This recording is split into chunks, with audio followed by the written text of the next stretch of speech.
اتغريت صح؟ اه الشهرة غيرتك. الشهرة غيرتني احساسك ايه بقى بجد ان انت دلوقتي عمال تفكر انا خدت قرار وعملت خطوات في حياتي وغيرت من مهنة لمهنة تانية خالص، اتنين بعاد عن بعض تماما، بصي ونجحت.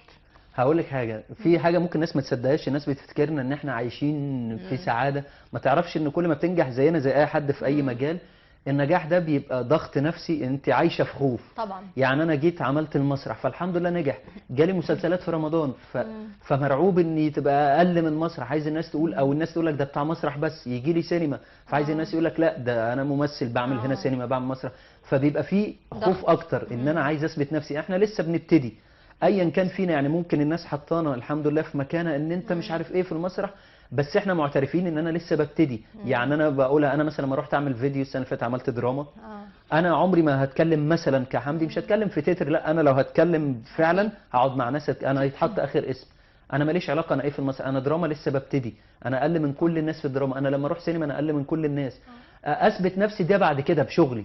انما مش فكره، يعني انا ضد ان يجي مذيع ناجح او لعيب كوره ناجح فيجي يخش الوسط يبقى لازم يبقى نجم، لا انا ببتدي هنا، ابتدي المجال من مش اوله. شرط.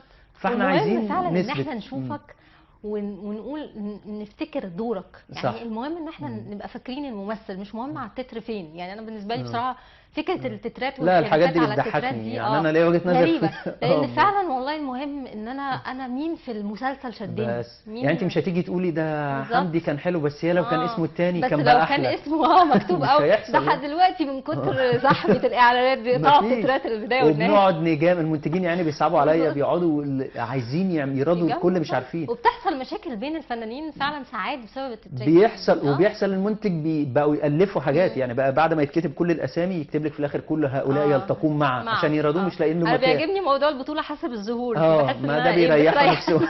بتريح جدا. تعالى نتكلم بقى على الدور الكوميدي الغريب بتاع ليالي الحلميه. الشاب اللي جاي من البلد وبيقول حاجات غريبه. ومين سالي؟ سليمان اسمه سالي. حبيبتي حبيبتك سالي دي جبتها منين؟ هي الفكره، انا ليالي الحلميه جالي ترشيح